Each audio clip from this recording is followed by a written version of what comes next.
Okay, we are off to the next chapter as we finished chapter 4 last time, I believe.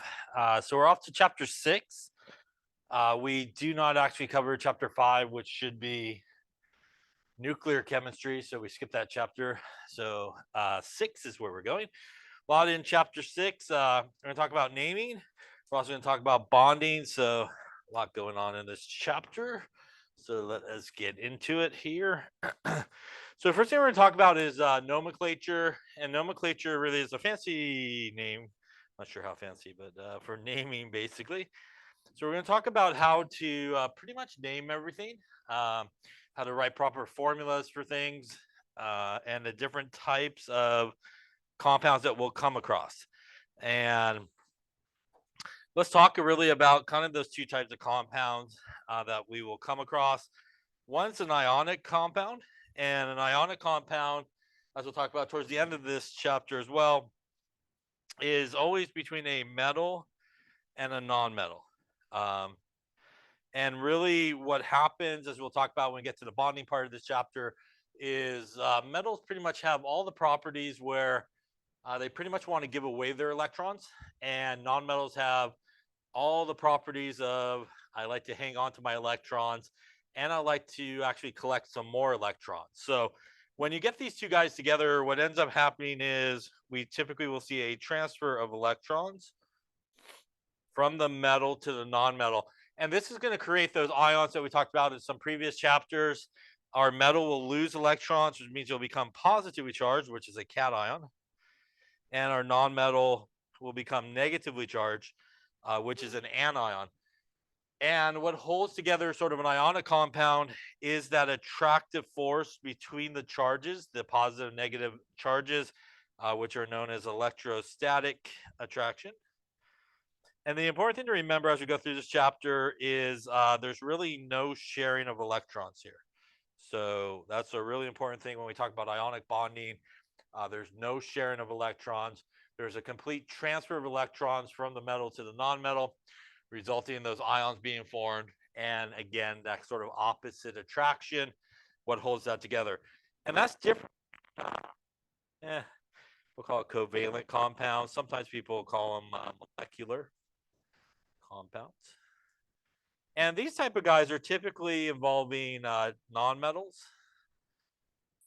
And the difference with when we get two non-metals together, they're all pretty much situated in the same spot of the periodic table, which means they both really have the same type of properties in terms of what they want to do with their electrons. And those properties are they want to hold on to their electrons and they want to take other people's electrons. So when you get two non-metals to come together, the best that they could agree upon is they're going to share the electrons, because neither one's going to get rid of their electrons or give up their electrons, and they both want everybody else's electrons. So there's some aspect of sharing of electrons happens in a covalent compound or molecular compound. And as we'll talk about later on this chapter, it may be equal sharing or unequal sharing, but definitely when we have this sort of molecular compounds, covalent type compounds, we have sharing of electrons as opposed to transfer of electrons. All right, so that also is really important to keep in mind as we talk about naming, because depending on what type of compound you're dealing with, you'll have some slightly different rules in terms of naming. So that's also really important as well. Now, there are certain things that no matter sort of when you see it, we do sort of call it by their common names. H2O, no matter when you see it, it's water pretty much. So that is what you should call it. If you see it on a quiz or an exam, it's not a trick question. It's not dihydrogen monoxide, because nobody wants a refreshing glass of dihydrogen monoxide. They would rather have a refreshing glass of water, right? So just put water. NH3 is ammonia. And CH4 is methane, which is the simplest organic compound that we'll talk about when we get to organic chemistry later on the semester.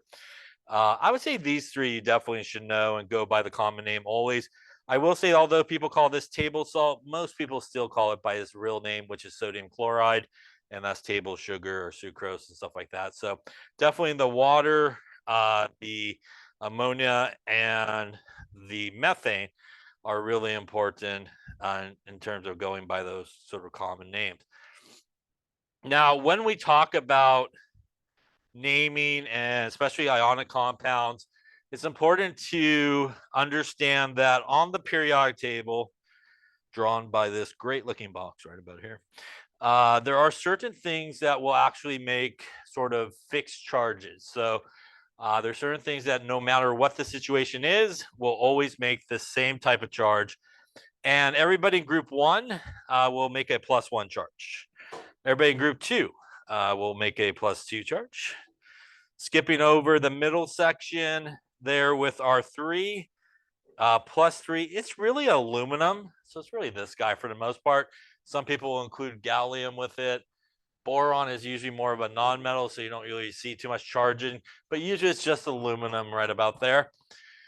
Then we kind of skip group number 4 because again, in this area, we got kind of the staircase coming down in that sort of region. Now, when we look at our staircase, starting in group 5, the non-metals, which are above the staircase, that'll be -3. Group 6 will be -2. And once again, these are the non-metals above the staircase we're talking about. And group 7 will make a -1 charge. So that's really important for naming as we kind of go through it to understand those charges. In the middle is our transition metals. And our transition metals have the ability to make a variable type of charge. It does depend on the situation of who they are bound to. There are 3 exceptions, though, for transition metals, and they are zinc. I was going to draw it here. Zinc and cadmium. That is not cadmium. Put a C before D there. Go try that there. CD, there you go. And those guys, when they form a charge, will always form a +2 charge. If you hang a left by cadmium, you'll find silver, and it will always make a +1 charge. So kind of this like backwards L right about here, zinc, cadmium, hang a left. These guys, although they are transition metals, they have fixed charges.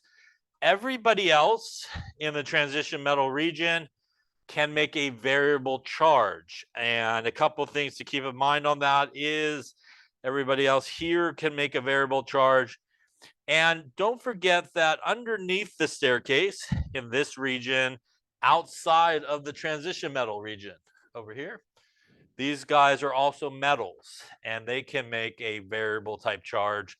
So things like Pb, which is lead, tin, antimony, bismuth, these guys can make a variable type of charge as well, and they will be positive. So that's why when we talk about -3, -2, -1, we're talking about the non-metals above the staircase for those guys. So you can kind of remember it as 1, 2, 3 skip, 3, 2, 1 backwards. Yeah, so positive into negative.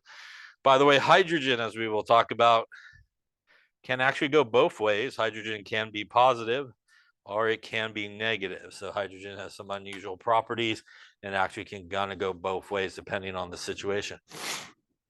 Any questions on that there? All right, so you also should remember that things do not have charges if they are by themselves. So if you took anything off the periodic table and it is not combined with anything else, just by itself, has no charges. These things only get charges when really the metal and the non-metal hook up together. That's basically when they get charges.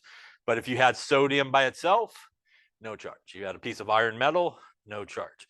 But if you put some iron or sodium with some chlorine and they come together, then you will have 2 things that have a charge. So any element by itself has no charge, but they do gain charges when they are hooked up with some metals and non-metals.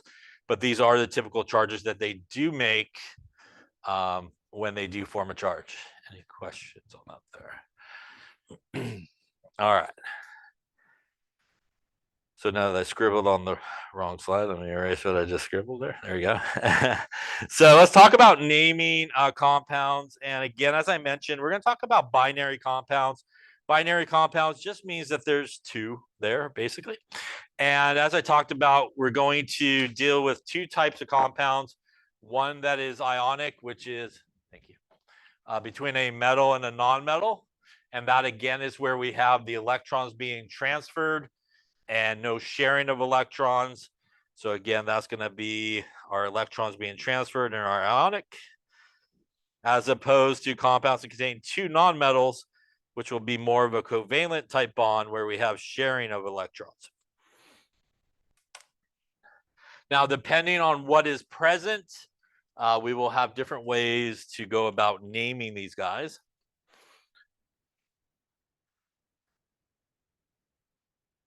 So when we talk about ionic compounds, we talk about basically two types of ionic compounds. Sometimes they're referred to as type 1 and type 2. The difference is basically, as we will talk about, the positive guy or the cation is basically the difference. So let's though talk about how we go about naming just ions in general. So if we have just ions by itself and we want to give it the name, if it is a positive ion, like Na plus, or Ca2 plus, or Mg2 plus, or even H plus, we simply use just the whole name of the element and we add ion at the end of it. So this would be the sodium ion. This would be the calcium ion. This would be the magnesium ion. This would be the hydrogen ion. So anything that is positively charged, that's an ion. A couple of important things to keep in mind. We basically just use the whole name of the element. And if you are writing the formula for something that is an ion, all of those things that I wrote have charges, yeah? So if you're asked to write the formula for an ion, that means it has a charge and you should include the charge. If you're just writing for the one ion by itself, you must include the charge. Otherwise, it is not an ion because it does not have a charge up there on top. Now, if we have negative guys, say like O2 minus, Br minus, and so forth, these guys, we take kind of the beginning part of the name. So we kind of take that beginning part of the name, of the non-metal name, and we really kind of drop out some of the end, maybe a little bit more in some cases than others, and we replace the ending with IDE. So O is oxygen, so this becomes the oxide, IDE, ion. Br is bromine. We drop the last part of it, and this becomes the bromide ion. So if it is a negative ion, you kind of keep the first part of the name, you drop the last part, you replace it with an IDE. Same thing here. If you're asked to write the formula for the anion that is present, you do need to make sure you have the charge. And again, you would use that IDE. Any questions on that there? Now, when we do put a positive ion together with a negative ion together to write the formula for something that is ionic, an ionic formula, we should always have a formula that has 0 overall charge, which means you want to put together the positive guy and the negative guy in the simplest way that will give you a charge of 0. So for example, if I took calcium, which is a +2, and I wanted to put it together with my bromide ion, which is a -1. When I put these together, I need more of which one to get to 0? The bromide. I need a grand total of not 1, but 2, right? That gives me a -1, which is a -2. Balances out the +2 that is there. And then you can frankly just write what you have there. I have 1 calcium, which means I write Ca. I have 1 and 2 BRs, and I put the 2 there. Remember that the number on the bottom goes to the guy to the right. So that means I have 2 BRs. Nothing written there means 1. So that means I have calcium in this case. Now, if you put those names together, as we'll talk about, that is calcium bromide. Yeah. So this formula here of CaBr2 has no overall charge, but it is made up of 2 things that do have charges. It is actually made up of a calcium ion with a +2 charge and a couple of these -1 BRs, basically.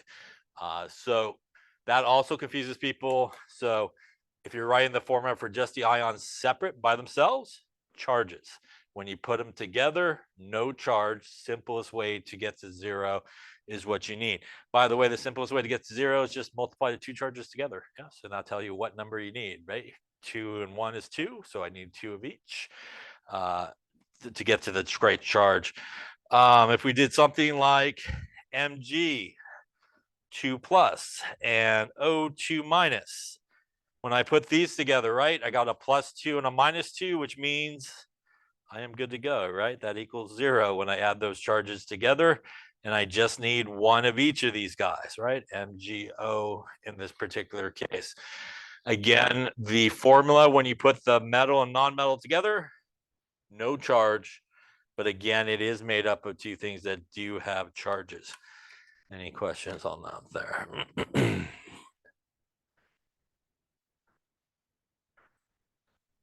So when we talk about ionic compounds, we do break them up into type 1 and type 2. And these are ionic compounds. And what it means is we have a metal and a non-metal coming together. And once again, that's going to create our 2 ions. Our cation is going to come from the metal, which is positively charged. And our anion is going to come from the non-metal, which is negatively charged. Whenever you have a metal involved in naming, a metal with a non-metal in most cases, a metal with a polyatomic ion that we'll talk about later on. Whenever you have a metal involved, it is always the most important thing in terms of how you name that thing. So you always want to look at the metal.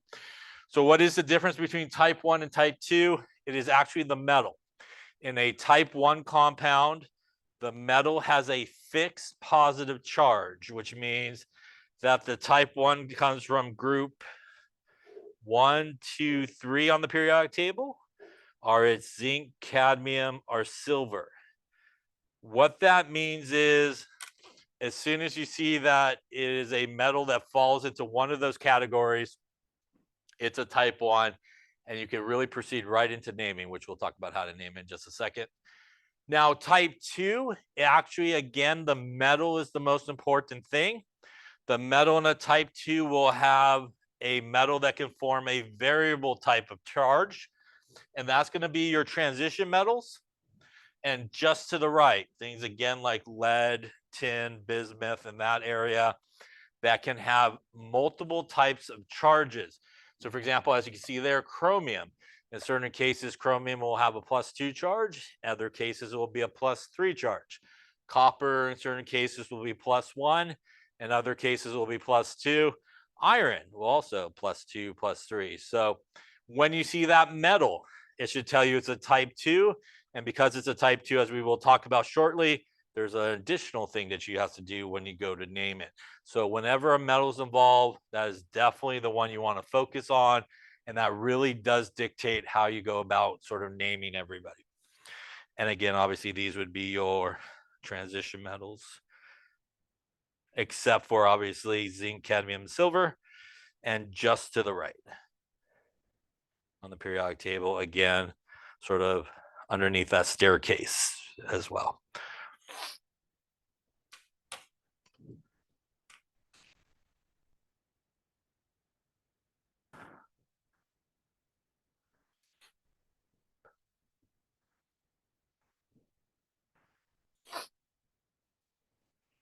So here's from your book of some of the ions.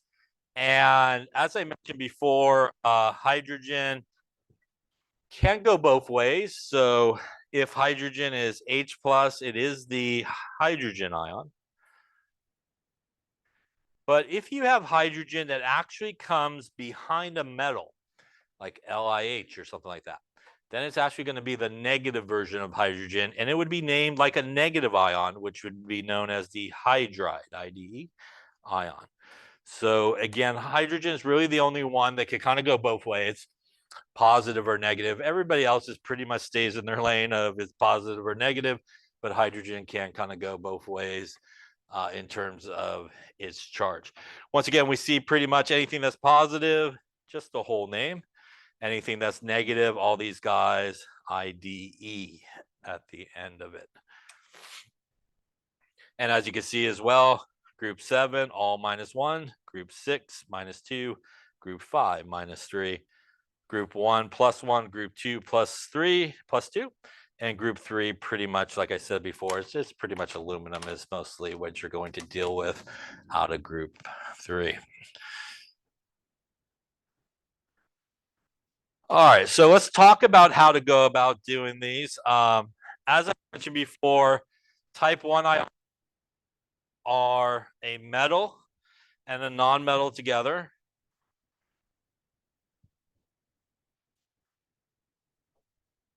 And once again, that is your focus, which is our metal. It's going to have that fixed charge from group 1, 2, 3, zinc, cadmium, or silver. Now, as we just talked about, we kind of just did the components of how you name type 1. You take the whole name of the metal. So whatever the positive guy, you do take the whole name of the metal.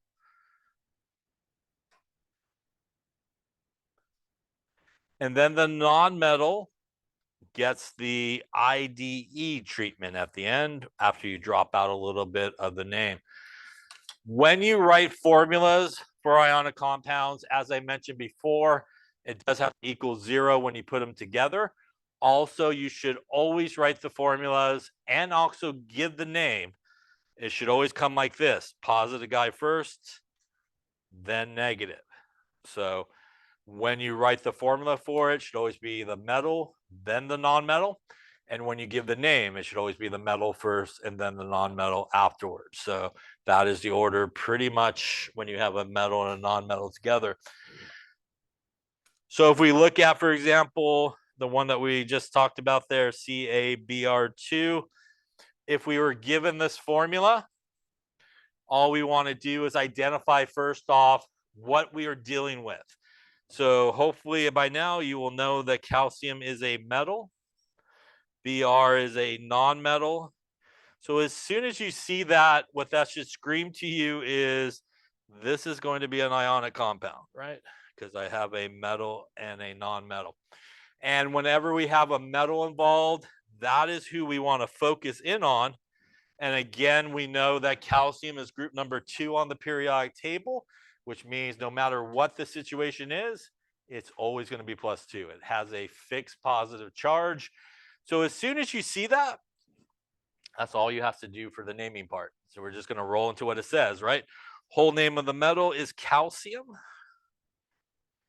Non-metal gets the IDE treatment, and that would be bromide. So that is calcium bromide is the proper name for that. You have has no effect on it. Yes, I didn't call it dibromide or anything like that because I don't want to have to put X's on things. Yes, so has no effect. You can have 400 of those BRs, you would still call it bromide. Yeah, same thing with the first guy. If you have like 30 of those first guys, doesn't matter. You would still call it calcium. So that is the rules for how you name it. Don't add prefixes, which is super common. People like to do because it sounds more chemistry-like to throw in some prefixes. It's not. It's just going to get you X's. Yeah, so don't do that. There's a place for prefixes, and we'll talk about it. It is not here. And it's never really with a metal in most cases.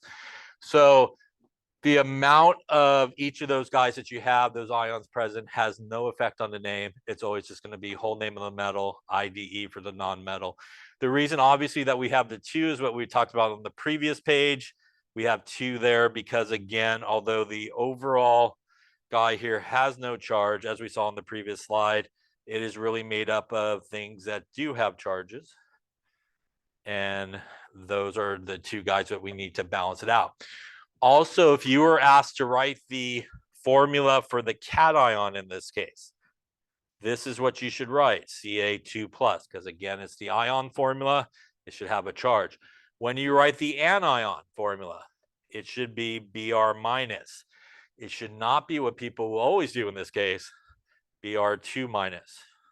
It is not that, yes?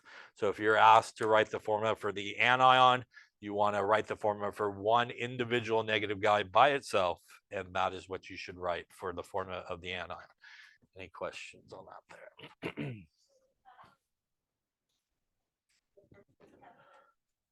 It doesn't. You can write them all lowercase. You're talking about names. Yeah, it doesn't matter. If you capitalize it, I won't mark you off or anything like that. It really shouldn't matter. The important part is calcium should be there, and it should be bromide IDE, not bromine. So you got to switch it out to the IDE. Other questions? Yeah. So the formula, as we talked about, of an ionic compound, again, does represent the simplest way to get to zero. And there's a reason for that we'll talk about at the end of the chapter here in terms of bonding, but it's really bonding reason why we got to get to zero. And you want the simplest way to do that, not the biggest way to do it. So again, if we look at something like Ki, we would look at this and go, that is a metal. That is a non-metal. That means I'm an ionic compound here. I want to focus myself on the metal. I look at the periodic table. I see potassium as group number 1, which means it has a fixed positive charge. So this is a type 1 metal. And at that point, that's all I need to know. We're going to go whole name like we see there of the metal, potassium. And iodine becomes iodide, IDE in this case. Once again, that Ki is made up of 2 ions, a potassium ion, which is the cation, and the anion in this case is the I minus. Now, I would recommend that when you're putting it together to balance out the charge, you think about it in terms of kind of like I'm doing, the plus and the minus. Sometimes people are taught just to do this, the like switcheroo move, like bring the charge down and bring the other one up. It works like 94% of the time. So if you're good with that, you can. If you just blindly do it, there's a lot of examples where you will get the wrong charges and stuff like that. So sometimes it's better just to think about balancing out the charges of the pluses and minuses. If it helps you to write them out like I've been doing, that's a good way to do it. All you have to do is count up what's left. But if you just blindly kind of move things up and down, which is very commonly taught to people, you will get a number of them wrong because it won't work 100% of the time and stuff like that. Any questions on that there? All right, so why don't we try some here? Let me change this one since we did that one, obviously. So let's do that guy. And then why don't you also write the formulas for, I don't know, let's do magnesium chloride. Let's do sodium sulfide. And let's do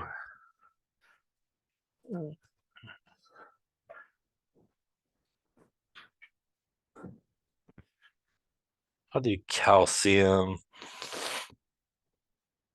nitride. All right, so proper names on the left and proper formulas on the right. Let's see what you come up with. Look, see how you're doing. So once again, if you have the formula, really the first thing you should do is identify what you're dealing with. K is a metal and Cl is a non-metal. So right with that combination, we know it's an ionic compound. Once again, it is that metal that is the most important, and that is potassium, which is a group 1 metal, which tells us it has a fixed positive charge no matter what the situation is. It's always going to be +1. So that tells us it's a type 1 compound. which means in terms of naming, that's all we need to know at that point. We could just roll into our rules here, which is we're going to use the whole name of the metal, which is potassium. And our non-metal, again, gets the IDE treatment. So it goes from chlorine to chloride. So a little potassium chloride.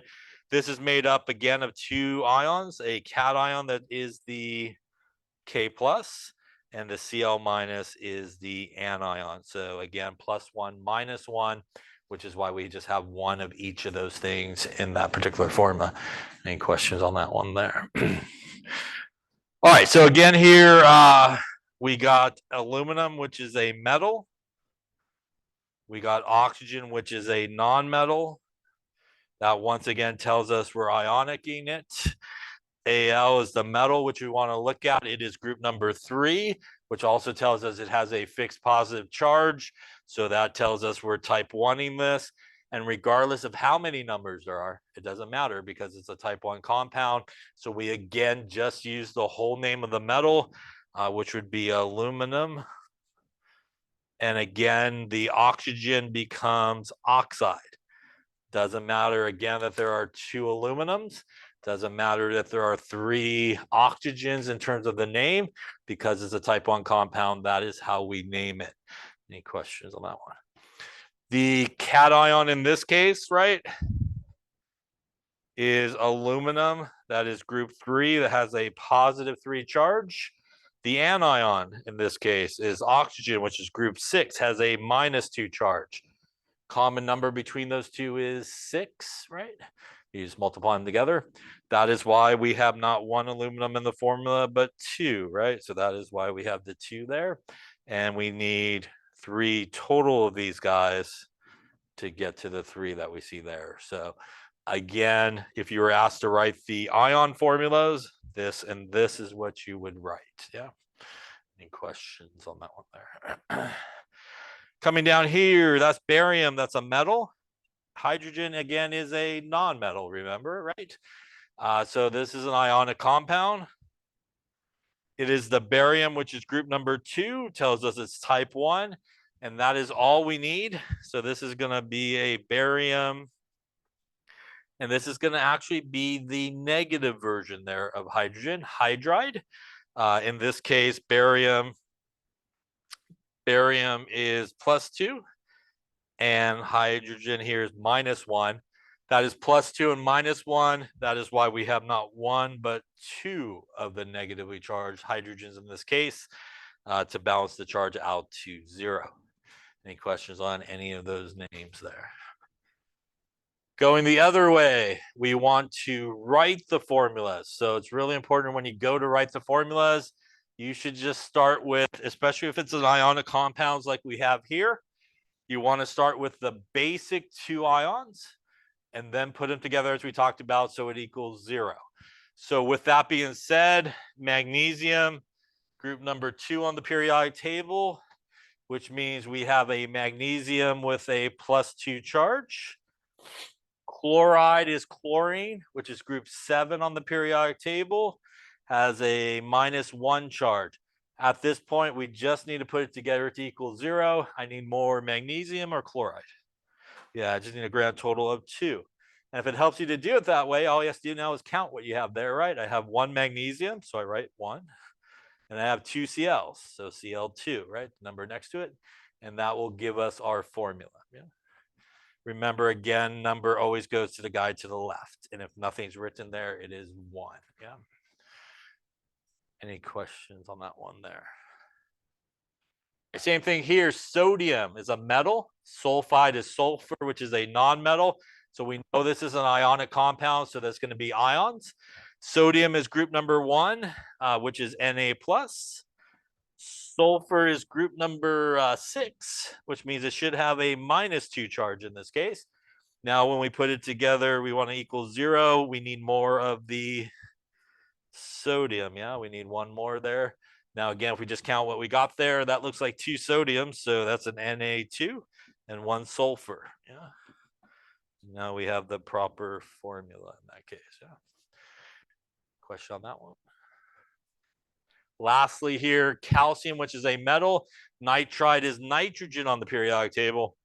which is a nonmetal. So again, the basic ions of this: calcium group 2 plus 2, nitrogen group 5 minus 3. Once again here, common number between 3 and 2 is 6, right? We could get that just by multiplying them together. So to get the calcium to 6, we need not 1, not 2, but we need 3 of them. To get the nitrogen to 6, we need 2 of them. And again, now I can write what I just scribbled out there. I got 3 calciums. Again, the number goes to the right there. And I got 2 nitrogens, right? And there we go. Yeah, we have our proper formula. Any questions on that there? Again, no prefixes anywhere, no added extra stuff to make it look fancier. Yeah, so you just want to basically name it correctly. Now, before we move off of type 1, I do want to talk about hydrogen. And although hydrogen is a nonmetal, it is, in a sense, when we do naming and some other things, almost treated like a type 1 compound or type 1 sort of metal, even though it's a nonmetal. So if we do have something like hydrogen, like HCl, we think of this as H plus and Cl minus, basically. And we basically, when we have hydrogen, just call it hydrogen. So we would call this hydrogen chloride. So even though it really is 2 nonmetals there together, they're actually sharing electrons. And naming, it's really kind of named more like an ionic compound, even though technically speaking, they're sharing electrons. And that also goes for even if you have something like this, H2S. That is sulfur, which is sulfide, minus 2. And each of the hydrogens are plus 1. So we would call this hydrogen sulfide. It's actually a gas, and you never want to smell that, by the way. It does not smell pleasant. So that is hydrogen sulfide gas, or hydrogen sulfide. So hydrogen, again, kind of unusual, can go both ways. It's treated a lot in terms of naming, almost like a type 1 compound, where you just basically use hydrogen and whatever the negative guy with it. Even though, as we'll talk about when we get to bonding, they're actually non-ionic compounds, actually sharing electrons and stuff like that. But in terms of naming, we think about it that way. And the reason for that is when those guys go for a swim like in water, they become acids and they kind of behave like ions at that point. So that's why it's sort of named that way, even though it's technically a non-metal. Any questions on that there? All right, so type 1 compounds, whole name, IDE, second one. Don't get fancy with it. Yeah. Let's then talk about type 2 compounds. So type 2 compounds are different than type 1, not very much different. It is still an ionic compound, which means we still have a metal and a non-metal together. We still have the transfer of electrons over. We still have the formation of our positive cation and our negative anion. And we still have no sharing of electrons happening here. The deal here, as I mentioned before, is always the metal. So in this particular case, the metal is a transition metal, or just to the right, as we've been talking about. And what that means, it could have a variable positive charge. So depending on who it is hooked up with, it may have a different positive charge, like we saw with the chromium, could be +2, +3. Copper could be +1, +2. Iron could be +3 or +2. So for example, if we have a compound like this FeCl2, we would actually still approach it the same way. So we would still approach it the same way and go, we have a metal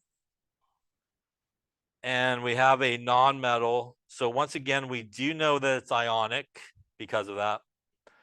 We again would always focus on the metal when it's involved, and we would see its dead center here in the transition metal region, which should tell you that it can have a variable type of charge. So this is going to tell us it's going to be type 2. So what is the deal with type 2? We basically name it the exact same way as we name type 1, which means we still use the whole name of the metal. we still drop the last part of the nonmetal name and replace it with an IDE. The additional thing that we have to do is in between, we throw in some Roman numerals. And what the Roman numerals indicate is the positive charge on the metal. So if you took one of those metal ions out, what the positive charge is on that one metal ion is basically what the Roman numeral means. People always screw that up. They think it's like how many metals you have or something like that. But it is, if you just took one of the positively charged ions out, what the actual positive charge is. The reason we need to include the Roman numerals is we need to tell people, in this case, we're talking about copper with like a +1 charge, but in this guy, we're talking about copper with a +2 charge. So because that metal can make different types of positive charges, when you go to name it, you have to tell people which one you're talking about. The reason we don't have to do that with type 1 is when somebody says it's a sodium ion, it could only be +1. So there is no confusion. It could only be +1 because it has a fixed positive charge. But when we get through these type 2 guys, it can have multiple types of charges. So you do have to first figure out what the charge is, and then you need to incorporate it into the name. The good news is you will always know the charge on whatever it's attached to. So you can just work your way backwards. So for example, here, we see the iron and we know it could have multiple charges. So we just go, all right, I have an iron that's got some type of positive charge. When I come over here, I see Cl, which I know if I go to the periodic table, Cl is group 7, which means it should have what type of charge? Minus 1 in this case, right? And there are 2 of them, which means overall here, we have a -2 charge. And we know that when we put an ionic compound together, it needs to equal 0. So in this case, the iron has what type of charge? To balance out the -2, it must be +2 in this case, right? To balance out. So at that point, once you figure out the charge on the metal, you're good to roll, just like we did in type 1 to name it. We're going to again use the entire name of the metal, which is iron. We're going to incorporate a Roman numeral, which is 2, not for how many we have, but for the positive charge there is on the iron. And the Cl, just like in type 1, doesn't matter how many you have, it's just going to be chloride. So this would be iron to chloride. Question on that one there. Again, the reason we need to do that is, let's say we had this guy, FeCl3. When we go to this, same deal. We have iron, which is a metal. We have Cl, which is a non-metal, tells us it's ionic. The iron is still a type 2 compound. So if we do this, my iron, I got 1 of them. I have Cl, which is -1, and there's 3 of them. In this case, though, the iron has what type of charge? It does have a +3 charge to balance out that -3 coming from the Cls. So when we would name this guy, this would be iron Roman numeral 3 because of the charge. And once again, even though there's 3 Cls, it's still going to be chloride. So naming is all about telling people really what you're dealing with.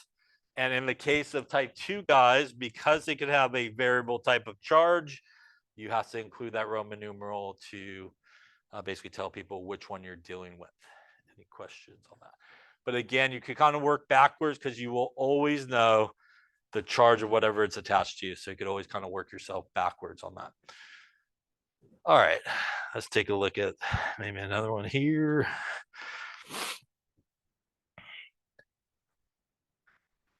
So the name of this guy would be PB is lead. So take a moment and see. Metal. Oxygen, which is a non-metal. So once again, that tells you it's ionic. That means we want to focus in on the metal. We find lead over here, which is just to the right of the transition metal region. So again, those guys also in this range have a variable type of positive charge, which tells us that it is going to be a type 2 situation happening. So here we have 1 lead. We do know oxygen is group number 6, which means it has a -2 charge for being group number 6, and there's 2 of them. So again, if we add up our negative charge, that is -4, which means in this case, our lead actually is +4, not +2. If you did the, I'm just going to move it up. You get wrong on both sides, by the way, so don't do that blindly. And this then should be lead Roman numeral 4 because of the +4. And once again, doesn't matter how many of those oxides we have, it would just be oxide in this case. Any questions on that one there? So again, a good example of you just kind of cross that stuff over. You might not get the right answer all the time. Yeah. Now, there is sort of an older way of naming type 2 compounds and metals. We're not going to use it here in this class. We will strictly use Roman numerals, but you might see it somewhere. The one that has a higher positive charge will end with ic, and the one with the lower positive charge will end in OUS. And they kind of use older historical iron, ferrous chloride, depending, and that's what you see here. These are some with multiple charges. So we will only use Roman numerals. We won't use that kind of older way of naming, but you might still see it. Sometimes people use it with copper and iron very commonly, still the older way of naming. I will say there is one kind of unusual guy, lucky number 80, which is mercury. Mercury looks something like this and something like this. Oddly, the mercury here with all the 2s is mercury 1. So that is mercury Roman numeral 1. And the mercury with only 1 2 is actually mercury 2. And that is because mercury 1 comes as what's known as a dimer. It's 2 mercury 1s together. So it's like 2 of these guys together, which is why there's a 2 on the bottom. And each one is +1, which is why overall it's +2, but they're individually +1 each. How do you know if you're dealing with one versus the other? The bottom 2 stays. So for example, if you had Hg2Cl2 and HgCl2, top one is mercury 1 or mercury 2? It is mercury 1 because there's that 2, right? This is actually mercury 2, as there's no 2 on the bottom there. So that extra 2 that's in that mercury 1 will kind of stay in the formula, and that's how you kind of know if you're dealing with the mercury 1 or not when you look at it. Any questions on that there? All right, so as we talked about with our type 2, we do include that Roman numeral as the charge on the positive ion, and again, not how many you have of the metal. So let's do some here. So for each of these, give the proper name, and then also give the proper formula for nickel, for oxide, copper,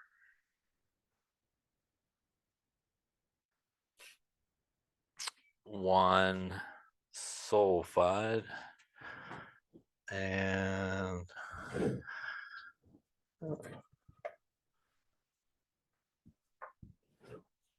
what do you iron 3 phosphide. All right, so names to the left and formulas to the right here.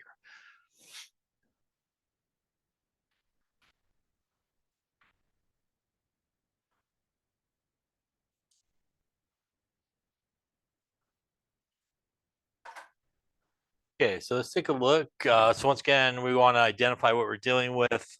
We see CO, which is cobalt metal. We see Cl, which is a non-metal. So again, that tells us it's ionic. Always looking at the metal, and that's cobalt, which is also towards the center there of the transition metal region, which should tell you it does have a variable charge, which means it's type 2 in this case. So we do need a Roman numeral. So we're going to do kind of the same thing. We got 1 cobalt. We do know Cl is group 7, which is -1, and there are 3 of them. which means to balance it out here, our cobalt will be carrying a +3 charge. And now we're ready to name it, which is cobalt Roman numeral 3, again for the charge on the metal. And again, it doesn't matter how many Cl's, just going to be chloride at the end. Any questions on that there? Same thing here. Cu is copper, which is a metal. Iodide is a non-metal. So that's ionic. Our copper, again, towards the center there of the periodic table. Transition metal tells us it's type 2. This one pretty straightforward. We got 1 copper, and I is group 7. So to balance that out, obviously here the copper needs to be +1 in this case to give us a 0. And that means it will be whole name of the metal, copper, Roman numeral 1 for the charge, and iodide in that case. Any questions on that one? Sn is tin, which is a metal. Br is bromine, which is a non-metal. Tin is one of those ones to the right of the transition metals, but still falls under type 2, which means it can have multiple types of charge. And that means we'll do our normal thing. We have 1 tin. We do have Br, which is -1 from group 7, and there are not 1, not 2, not 3, but 4 of them. Gives us a -4 charge. That means our tin there has to carry a +4 charge. And now we're good to go. That's going to be a tin Roman numeral 4 and bromide. Any question on any of those names there? No? All right. Coming to the right, we're going to do what we did on the previous one, which is we're just going to find the basic ions in this case, since we know that they're ionic. And we know they're ionic because, again, we see a metal and non-metal together. Nickel Roman numeral 4 means I don't have to figure anything out. Nickel has what charge? 4, yeah, +4. That's what the Roman numeral means. So there's really no figuring that out, as that is what that means. Oxide is oxygen, which is group number 6, has a -2 charge. So when we put these together, we actually need more of the oxygen, right? So we need 1 more. That gives us a +4 and a -4, which gives us 0. Now we could just write what we got there: 1 nickel and 2 oxygens, yeah? Like something like that. Any questions on that one there?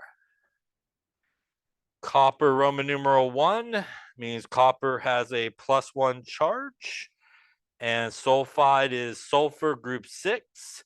In this case, we actually need more of the copper to get to 0, and we need 1 more copper.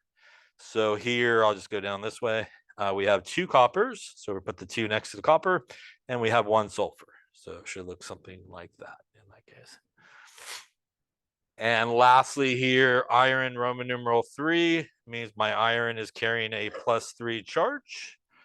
And phosphide is phosphorus, which is group 5 on the periodic table, which means it is carrying a -3 charge. That looks good to me. 1 of each should do us in this case. And we would have our formulas. Any questions on writing?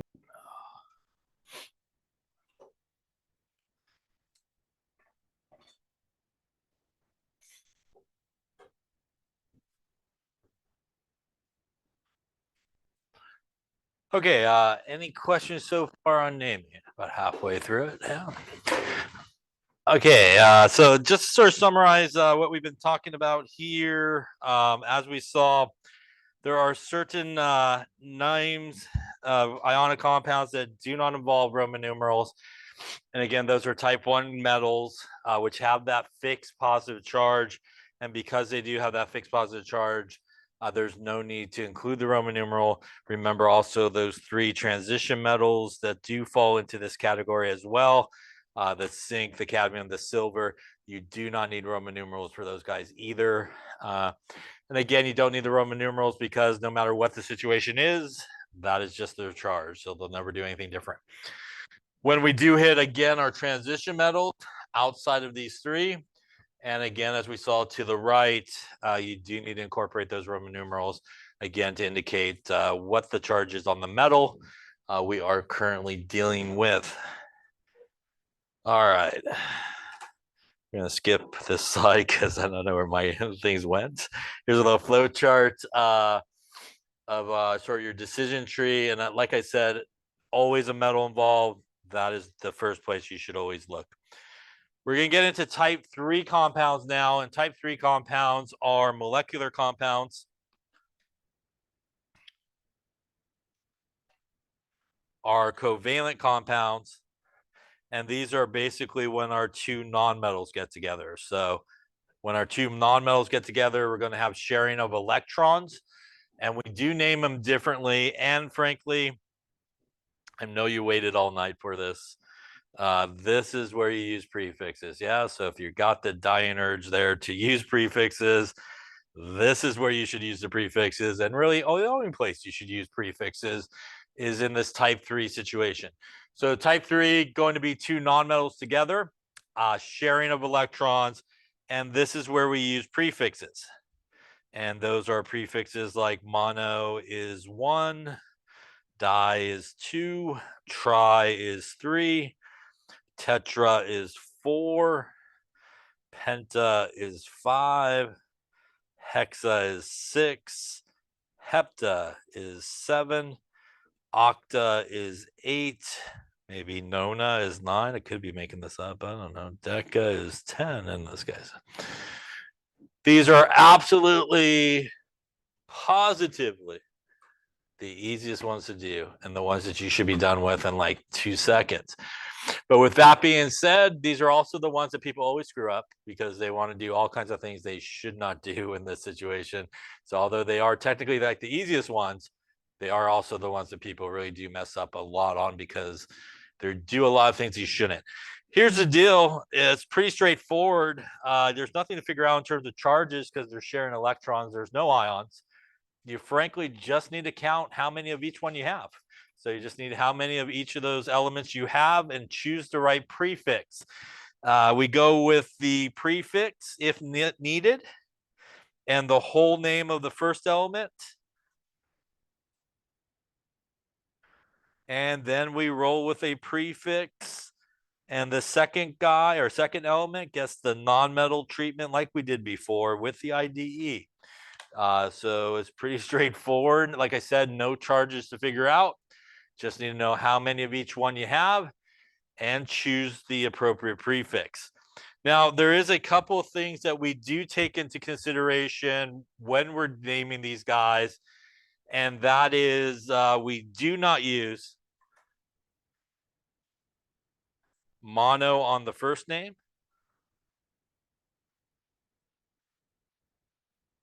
but it is okay on the second.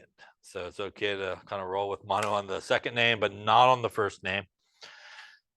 The other thing that occurs is sometimes when you take the prefix, it ends with a vowel, and then your first letter of your element starts with a vowel. And we end up with a couple of vowels that back up to each other. So the two common places where vowels backing up to each other is not good, when you end up with maybe a couple of O's, are like a and an O. Typically, the first one is from the prefix, and we get rid of the prefix vowel. So, for example, a little CO action, yeah? That is carbon, and that is oxygen. Those are two nonmetals, which tells you it's a type 3 compound. At that point, you should be really happy because there's nothing to figure out other than looking and seeing how much of each of those we have. We have one carbon, yes? Prefix for one is mono. Should I use it on the first name? No. So we just use the name of it, which would be carbon. There is one oxygen. Prefix for one is mono. Can I use it on the second name? I can't. And we would use the prefix, and then we would turn it into an IDE here at the end. As you see the way I wrote it, that says carbon monoxide. They do not sell carbon monoxide detectors. They sell carbon monoxide detectors, right? So we do dump out the extra O or first O there from the prefix, and this should be carbon monoxide. Yeah. Again, nothing to figure out in terms of charges, just simply count how many there are. We write the name just like the formula is written. The first element comes first, the second one comes second. And if you were to write the formula, the first element in the name comes first and the second one comes second as well. Question on that there. So those are our rules there. I'm not sure it's table 5.3 because that's nuclear chemistry, so I'm going to assume it's not that table. But you do have a table in your book. I'll show it to you here in a second. But again, mono on the first one, not used, but on the second is okay. The only sort of back-to-back vowels that does seem to be okay is 2 I's in a row. So 2 I's in a row is usually okay. It's mainly the 2 O's is no good, or the A and the O is sort of what you need to watch out for. And here's a table of some of those prefixes. And again, as I mentioned, that's what we do, kind of drop the A or the O of our prefixes there.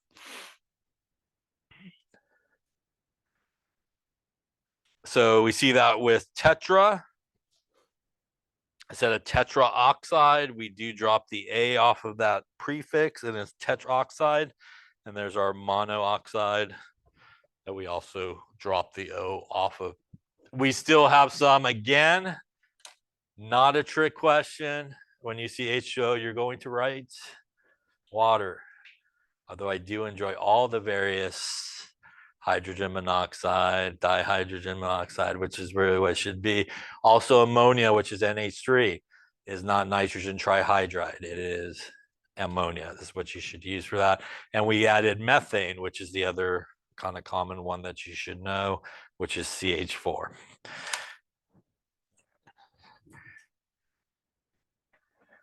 All right, so why don't you try some of these? Let me give you some names to write the formulas for. Let's do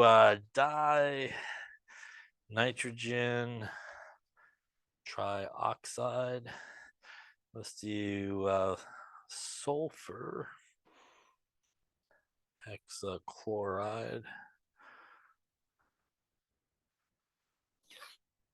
And let's do dioxygen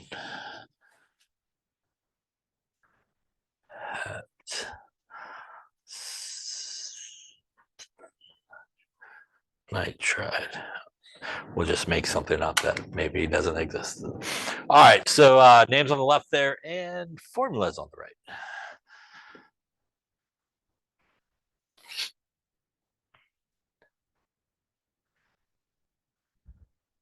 What we should be doing, again, we just want to identify what we're dealing with. So I is iodine, which is a nonmetal. O is oxygen, which is a nonmetal.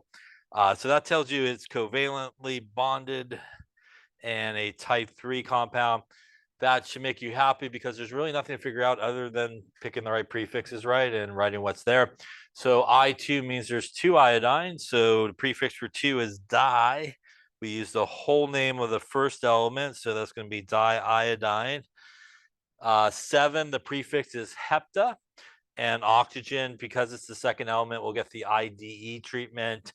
And we will drop here the A off of the prefix. And we'll end up with something like this, diiodine heptoxide in this case. Any questions on that one? Coming to the second one, once again, we see carbon, which is a nonmetal. We see oxygen, which is a nonmetal, tells us it's a type 3. Only 1 carbon, which is mono, but we don't use it on the first name. So we're going to use the whole name there, which would be carbon. 2 is di. And again, here the oxygen gets the IDE treatment. So a little carbon dioxide in this case. Lastly, we have phosphorus, which is nonmetal. Cl, which is a nonmetal. So again, tells us it's a type 3 and it is prefix time. Once again, we have 1 phosphorus, so we're not going to use mono on that first name. So phosphorus. And we have 3 Cls. So that is a trichloride. It gets the IDE treatment. Any question on those names? All right, rolling over here to the right, which out of everything should be probably the fastest things to do. I see di and tri, which tells me automatically the only place prefixes could happen is type 3. And that means I'm just going to write what it says. I don't have to figure out anything.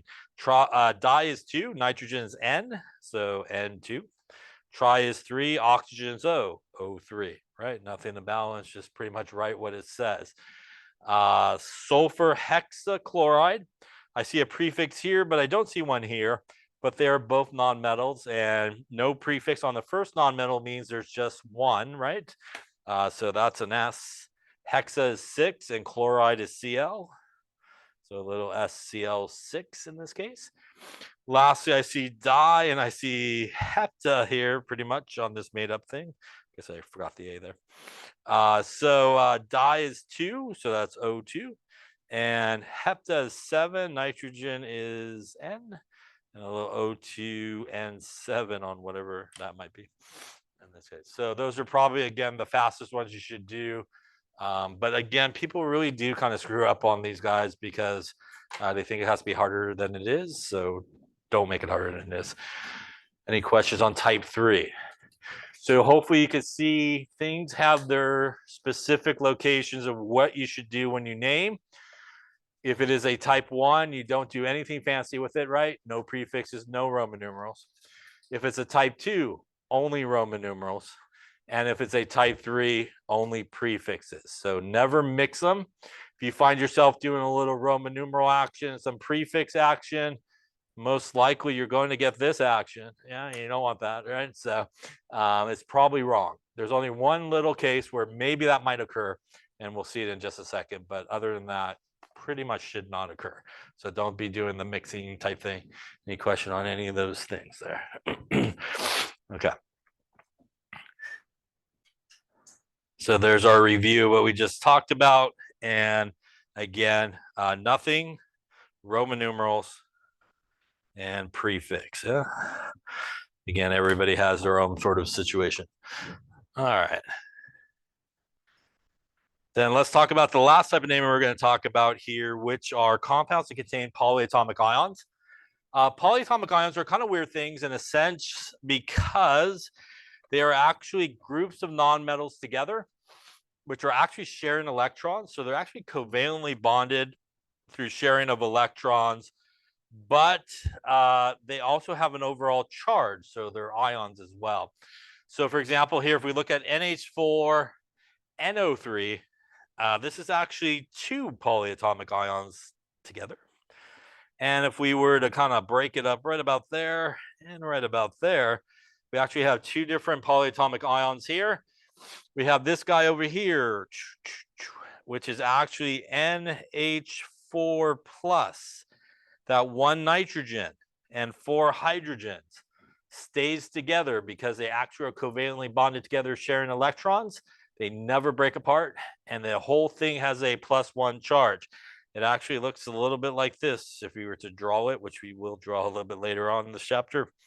It actually looks like this. Those guys are all sharing electrons, and it has an overall +1 charge. This guy right here is a 1 nitrogen, 3 oxygens, and a -1 charge. So that 1 nitrogen and 3 oxygens stay together as well. They never break apart into individual elements, and it has a -1 charge. We will also later draw this one as well. It looks something like this.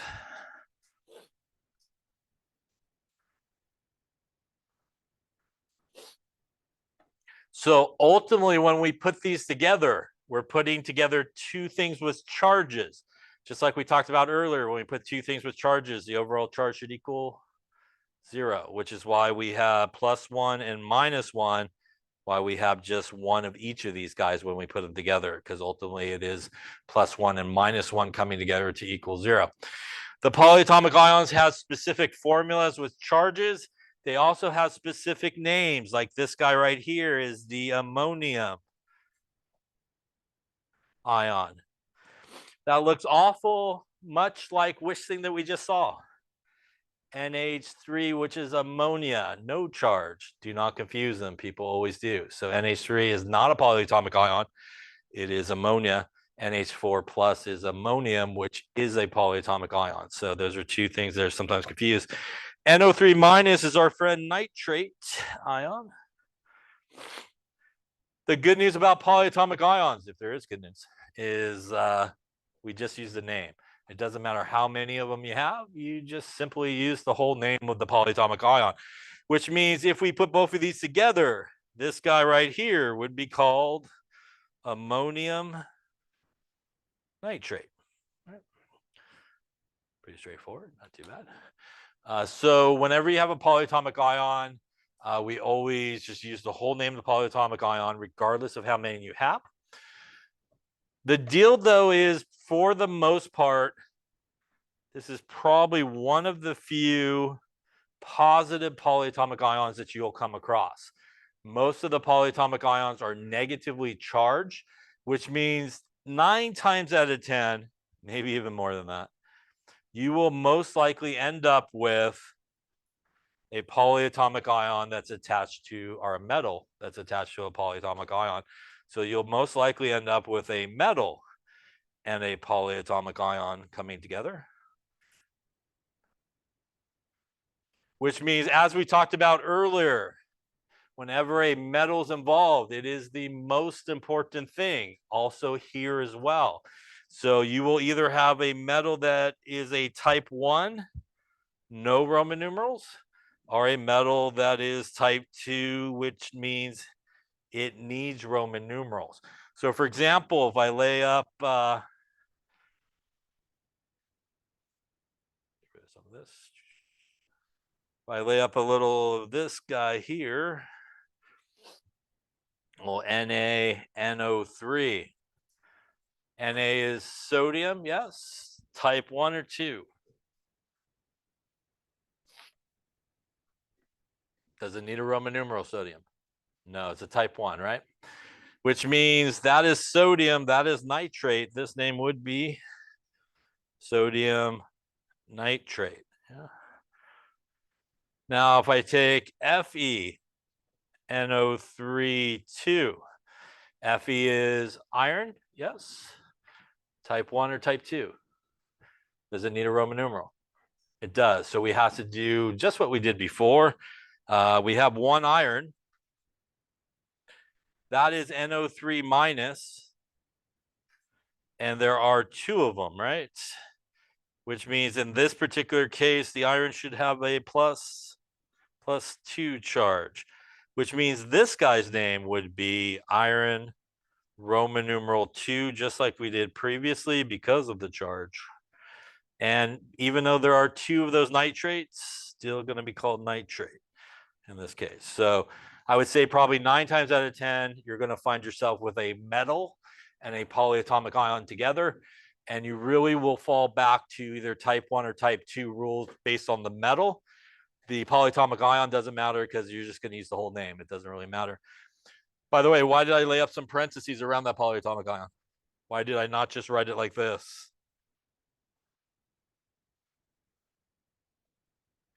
What does that mean? That means I got 32 oxygens, which is clearly not what I have, right? So whenever you have more than 1 polyatomic ion, you always got to put parentheses around it and the number on the bottom, because this is what I have, right? 6 oxygens and 2 nitrogens, right? 3 times 2 is 6. 2 times 1 is 2, right? So that's the 2 nitrogens and the 6 oxygens. So you will sometimes see and will have to write parentheses around polyatomic ions when you have more than 1 to make sure that you aren't writing something you're not meaning to. Any questions on that there? There's got to be a table of these things, right? So that's a bad table to look at, but we'll look at it. Here's a table, I think, from your book. Here's another table from another book. Here's another table from another book. In case you like that book later. And I think up there on the Canvas site, there's a table of some polyatomic ions. But let's take a look at some of these polyatomic ions and talk about good ways to figure out their names and stuff like that. You do need to know the polyatomic ions, their names. You also need to know their formulas, because that's going to help you put them together correctly with the charges and all that kind of stuff. So when you look at any of these polyatomic ion tables, you will be able to find certain things that are related to each other. So for example, if we look at NO3 minus, and NO2 minus. That is, again, 3 oxygens and 1 nitrogen has a -1 charge. That is 2 oxygens and 1 nitrogen has a -1 charge. This is nitrate. This is nitrite, ITE. If we look at SO4 2 minus, 1 sulfur, 4 oxygens has a -2 charge. That is our friend sulfate. SO3 2 minus, 3 oxygens, 1 sulfur. That is our friend sulfite. What is the only difference between these two? The number of oxygens. Yeah, the top one has 3, the bottom one has 2. They both have a -1 charge, right? Difference between these two is the number of oxygens. Yeah, so there are groups of 2 that are related to each other by the number of oxygens. The only one thing that changes is the number of oxygens. The one typically with the most oxygen usually will end in ATE, like you ate too much. Yeah, good way to remember that. And the one with the least number of oxygens in a group of 2 will end in ITE. So one way you could do it is this. You could remember everybody individually, which if you like.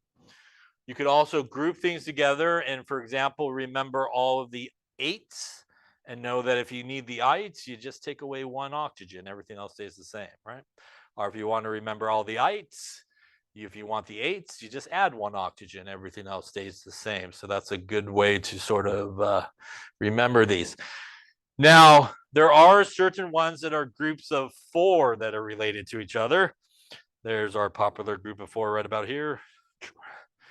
So if we look at this, which is ClO4 minus, ClO3 minus, ClO2 minus, and ClO minus in this case. Now, they all have a -1 charge. The only difference is the number of oxygens in each of them. And in the case of a group of 4, you can kind of break them up into 2s.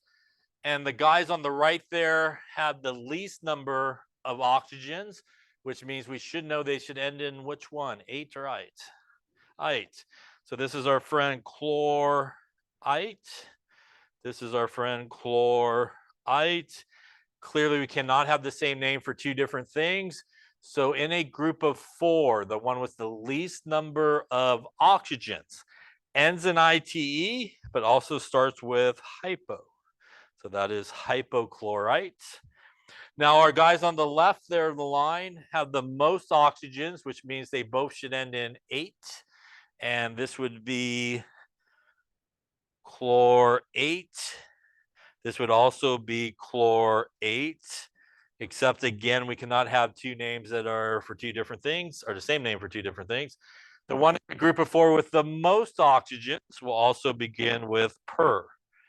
So that is perchlorate, chlorate, chlorite, and hypochlorite. By the way, Cl is group 7, right?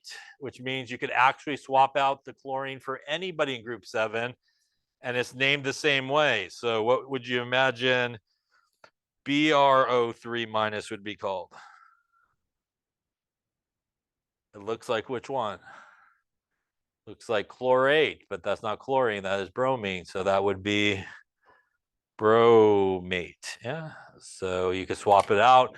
You put an I in there, that's iodate. Yeah, and so forth. So our group 7 for those guys, you can pretty much swap anybody out. They're named the same way, as you go through it. Any questions on that there? Now, a couple of other things that you will see on this table, or a polyatomic ion table like this, is, for example, if we look at CO3 2 minus, that is carbonate. And if we put an H plus in front of it, that is HCO3 minus. I just put a hydrogen in front of it, so this is what is known as hydrogen carbonate. Also sometimes commonly referred to as bicarbonate for your heartburn you're having right about now. Bi is sometimes used in place of hydrogen. Also see that with sulfate. If you put a H plus in front of sulfate, it's known as hydrogen sulfate or bisulfate as well. Now, there are some polyatomic ions that end in IDE, like hydroxide, which should be there at the top, like OH minus is hydroxide, IDE. CN minus is cyanide. And there are a few other ones that do end in IDE, but a vast majority of polyatomic ions will end in either ate or ite. And again, those are sort of good ways to remember them. Any questions on that there?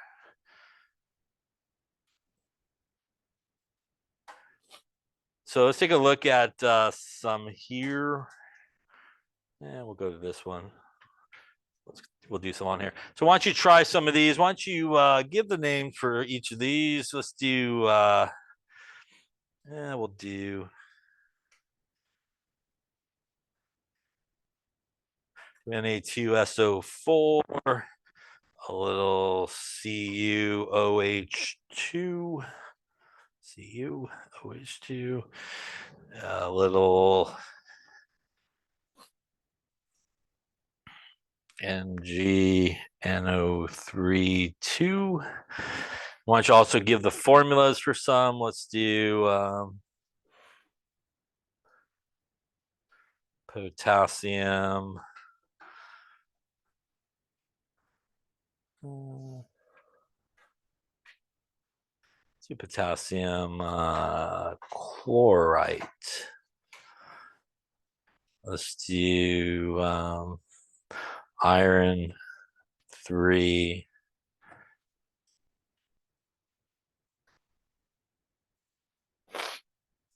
Hydrogen carbonate. And let's do ammonium sulfide. All right, so proper names on the left there and formulas there on the right.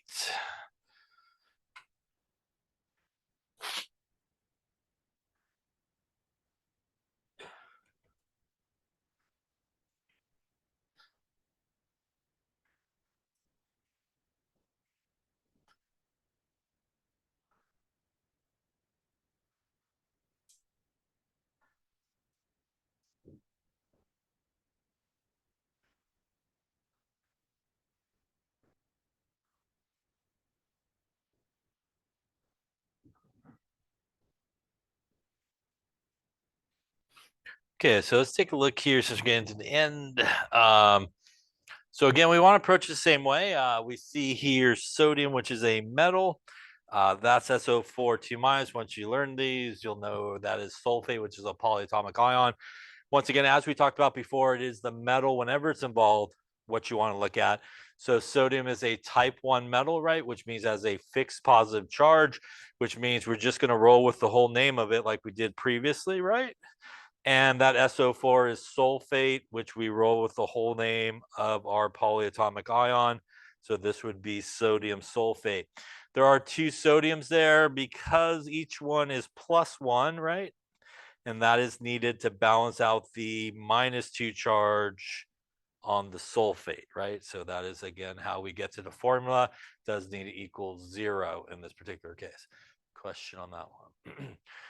Here we roll with Cu, which is copper, metal, polyatomic ion, hydroxide. Copper is a type 2, which means we do need to figure out the charge going on here. Copper has a variable charge. We do know that hydroxide is -1, and again, there are 2 of them, which means in this case, our copper, to balance it out, does need to be +2. We do need a Roman numeral for this, so this would be copper Roman numeral 2 because of the +2 charge.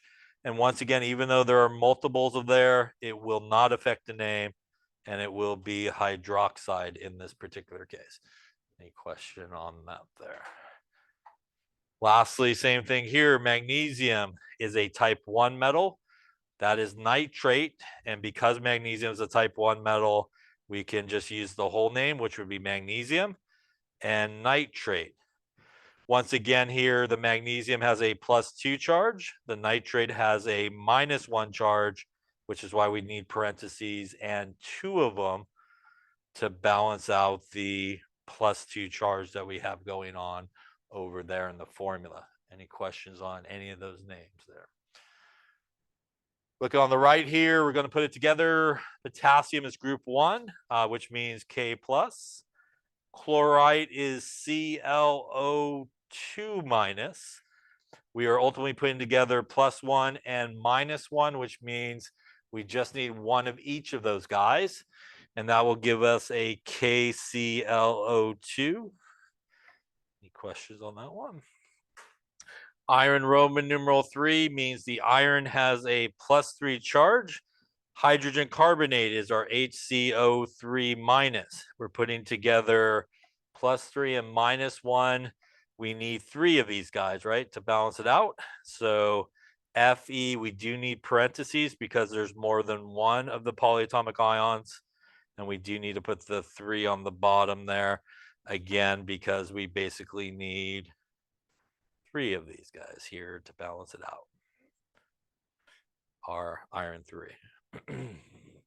Lastly, here we have ammonium, which is a polyatomic ion, and that is NH4+. And sulfide is sulfur from the periodic table, right? Just like before. And that is S2-. That is not sulfate or sulfite. In this case, we actually need more of the polyatomic ion in this case, right, to balance it out. And we will put parentheses there. And A2, and we just need one of those guys when it's all said and done. Any questions on any of those there? All right, that's a good